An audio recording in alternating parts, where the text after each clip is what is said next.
Antes do nascer do sol eu venho a ti, para um novo dia contigo começar.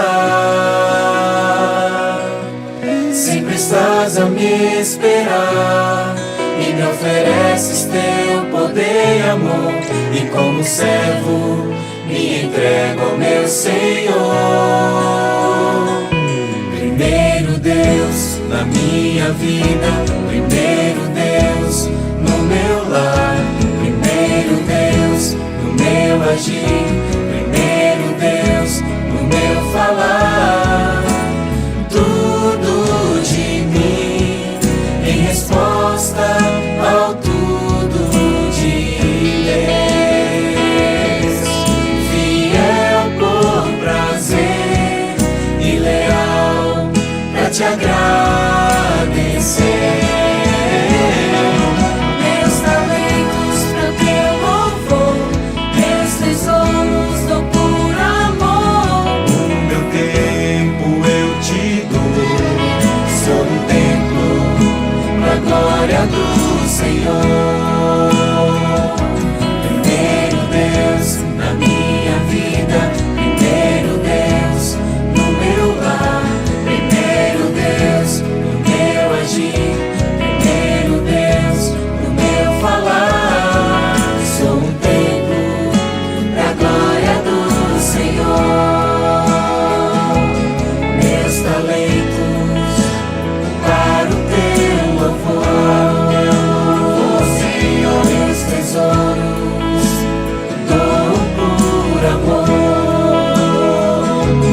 Meu melhor eu te dou.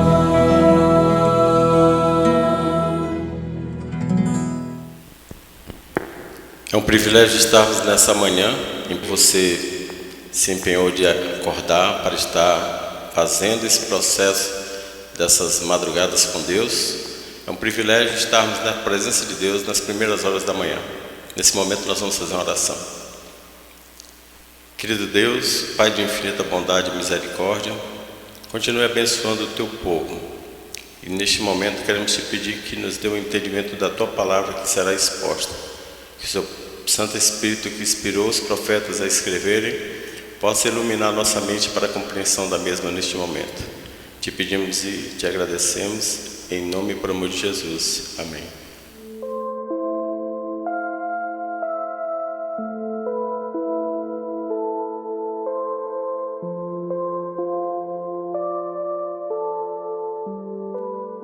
Nós temos 7 anos de Adventista Sétimo Dia, né? 7 anos que nós nos batizamos. Nesse mês de janeiro, né, com o projeto Missão Caleb, a rotina da gente está mais ou menos assim. Nós acordamos 4 horas da manhã para nos preparar para irmos para a igreja, para a meditação. Né? Nós temos uma distância de mais ou menos 2 km daqui para a igreja. Temos que acordar 4 horas da manhã, 4h30 a gente sai para a meditação, para chegar lá de 5 horas da manhã. Logo depois da meditação a gente retorna para casa, né?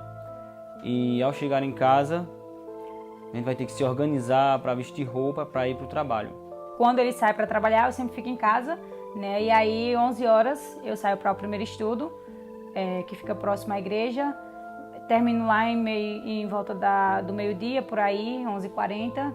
Para poder ficar tudo bem encaixado com a Missão Caleb, é o que eu decidi fazer, né? Eu iria trabalhar direto, sem horário de almoço, trabalho até as 3 horas. E às vezes, né, eu vou passar estudo bíblico com a equipe da minha esposa, né, que ela é líder de uma equipe de estudo bíblico. Eu acompanho eles, outras vezes eu acompanho outras equipes. Termino o estudo, 4h50, 5 horas, vem para casa, chega aqui em torno das 5h30, toma banho, se organiza, quando dá tempo come alguma coisa. E 6h30, no máximo, a gente tem que estar saindo daqui para chegar na igreja no horário certo. Se a gente sair daqui 6h40, 7h10 é que a gente chega lá. Se você for somar aí a questão de ir para a igreja, para a meditação de manhã, volta para casa, vai para o trabalho, volta do trabalho para casa de novo, aí vai fazer visitação, né? Vai passar estudos bíblicos, depois volta para casa para ir de novo para a programação, né? À noite na igreja, né? Com a lição.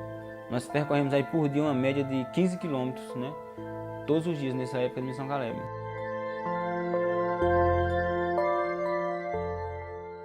programa começa às 7h30, então nós precisamos estar lá, né, pelo menos 7 horas para poder organizar tudo, organizar a equipe, ver quem é que vai ficar na recepção, o som, organizar a salinha das crianças e aquela coisa toda. Então a rotina é essa.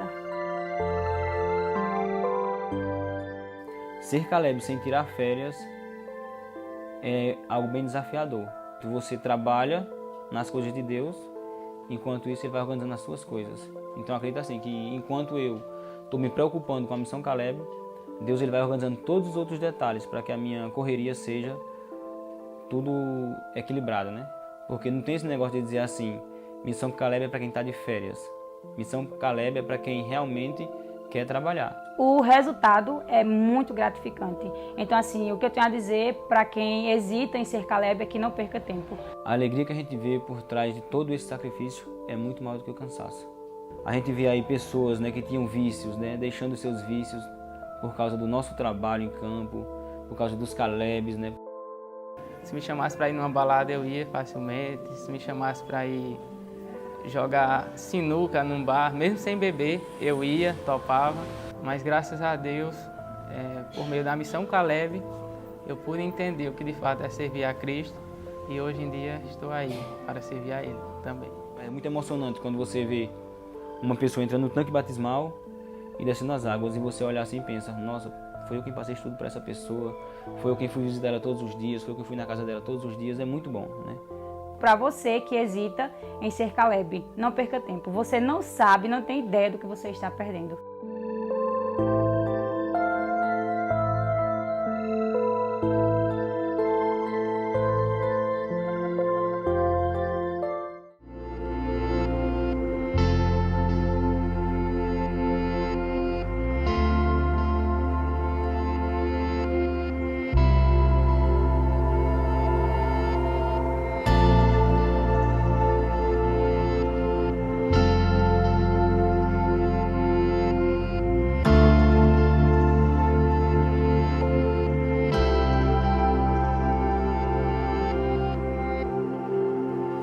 Abram-se portais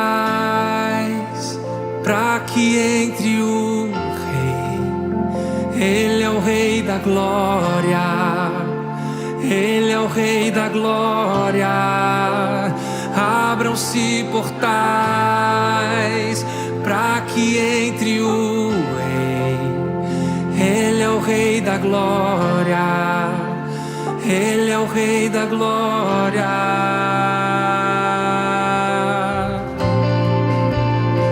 Abrimos os portais desse lugar, Senhor, mas também as portas do nosso coração, para que o Senhor entre, para que o Senhor reine, somente o Senhor tenha domínio sobre o nosso coração.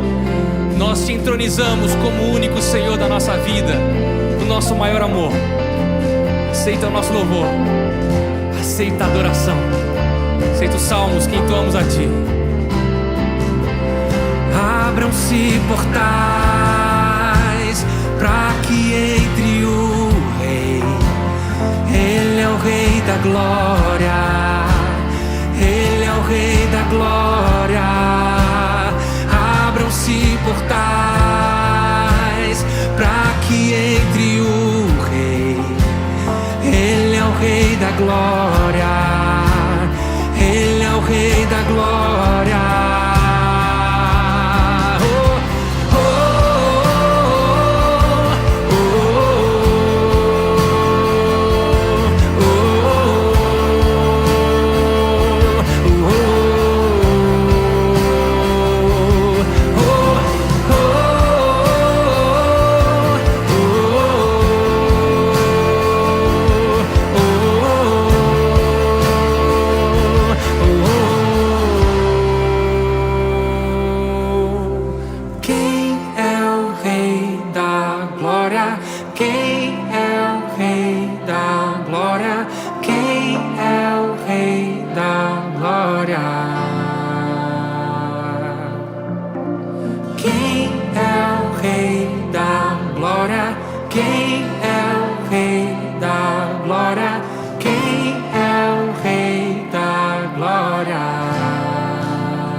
da glória. Abram-se portais para que entre o Rei. Ele é o Rei da glória. Ele é o Rei da glória. Abram-se portais para que entre o Rei. Ele é o Rei da glória. Ele é o Rei da glória. Abram-se portais para que entre o Rei. Ele é o Rei da glória. Ele é o Rei da glória.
Eu estou tendo o privilégio de falar um pouco nessa manhã sobre o privilégio de falar com Deus, primeira parte.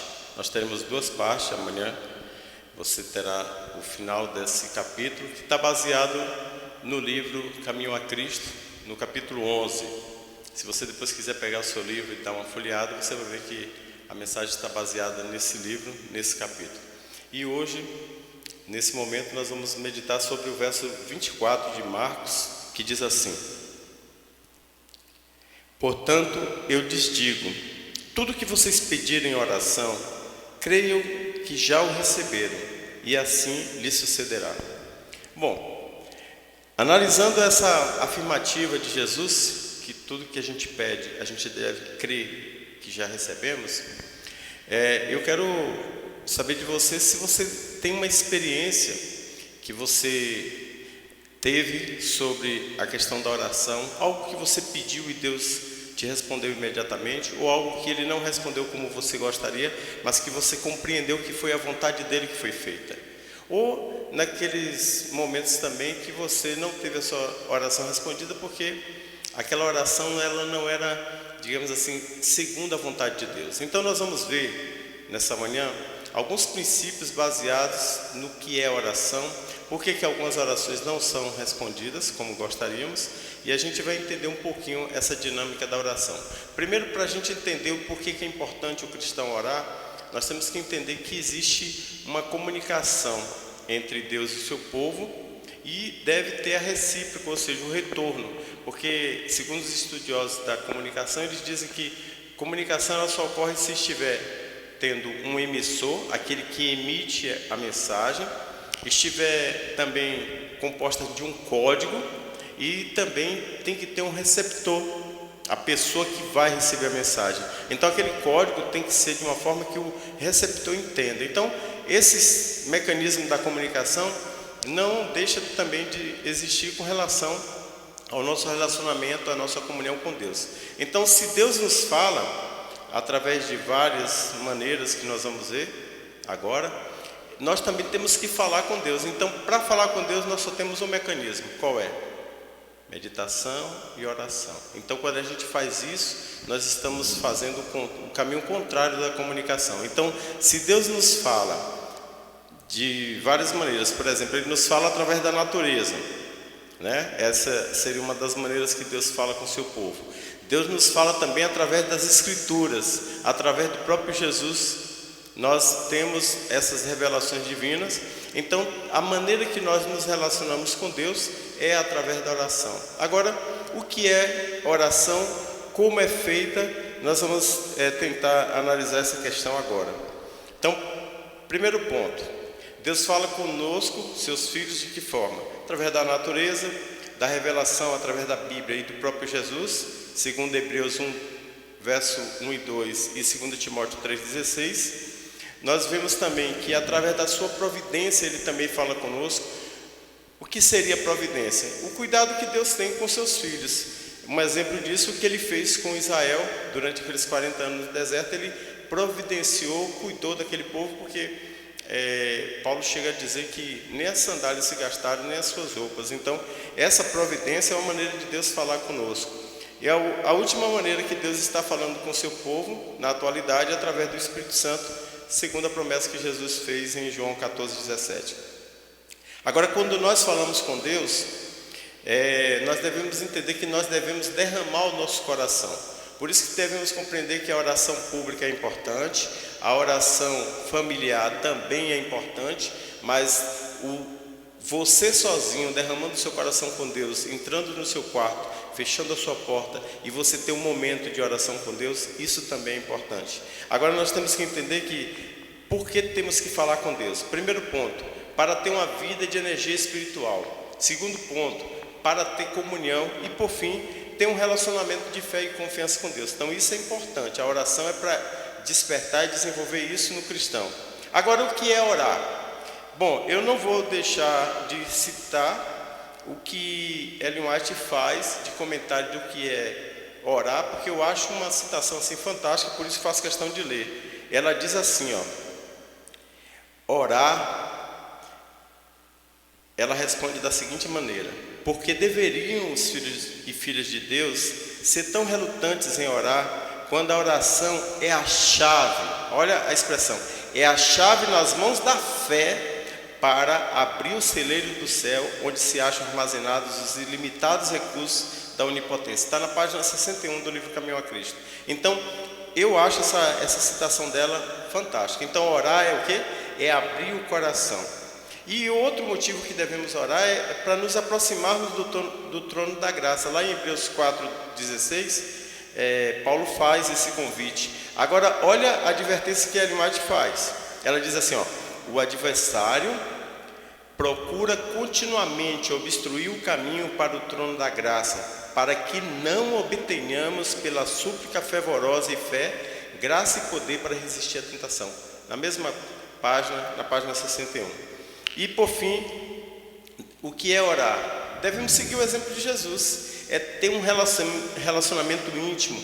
Jesus nos deixou esse exemplo, e olha o que Ellen White fala com relação a orar, usando o exemplo de Jesus. Ela diz assim, e se o Salvador dos homens, o Filho de Deus, sentia a necessidade de orar, quanto mais nós devemos, como débeis e pecaminosos mortais que somos, sentir a necessidade de fervorosa e constante oração.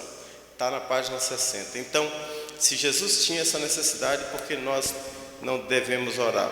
Devemos sim nos apegarmos à oração, mas temos que entender que para a oração ser atendida tem alguns parâmetros, e nós vamos citar alguns aqui. Primeiro, devemos orar para sentir a necessidade do auxílio divino. Está lá em Filipenses 4,6, Paulo fala isso. Não ter um pecado acariciado é uma das condições, está lá em 1 Pedro 2,22. Ter fé, Hebreus 11,6, fala bem claramente. Ter coerência, ou seja, não pedir aquilo que sabemos que não é bom para nós e que certamente Deus não nos dará, porque Ele não quer o nosso mal. Sim, não ter arrogância. Esse é o ponto principal, porque hoje, com a teologia da prosperidade, as pessoas têm desafiado e orado, pedindo a Deus que dê uma casa, uma fazenda, um carro, mas isso aí é arrogância, é presunção, porque muitas vezes Deus não quer te dar bênçãos materiais, porque talvez você seja prejudicado se receber, e cuidado com isso. Por fim, a humildade é a chave para a oração, e finalizando, perseverança na oração. Ou seja, se não formos perseverantes, como diz Romanos 12:12, nós não obteremos o resultado do que é ter uma oração atendida. Então temos que orar para não esquecermos de que a oração é a maneira de termos uma comunhão com Deus. E quando a gente tem um relacionamento com Deus, de ida e volta, ou seja, Deus nos fala através da sua palavra e nós falamos com Ele através da oração, olha o resultado. O resultado é muito simples. Os que põem toda a armadura de Deus e devotam algum tempo cada dia à meditação, à oração e o estudo das Escrituras estarão em ligação com o céu. E com essa ligação eles terão uma influência salvadora e transformadora sobre os que os cercam. Aí o que acontece? Pensamentos elevados, nobres aspirações, claras percepções da verdade e dever para com Deus serão seus. E eles vão ansiar pelo quê? Ansiarão por pureza, luz, amor, por todas as graças do novo nascimento. Então, experimente isso através da oração. E Deus continue abençoando você. Vamos orar. Querido Deus, nos dê cada dia o incentivo, a motivação para nos aproximarmos do trono da graça, tendo a certeza de que vamos obter a misericórdia e o perdão dos nossos pecados. Continue abençoando a cada um de nós no decorrer desse dia. Te agradecemos em nome e por amor de Jesus. Amém. Que o Senhor te abençoe e te guarde. Que o Senhor faça resplandecer seu rosto sobre ti e tenha misericórdia de ti.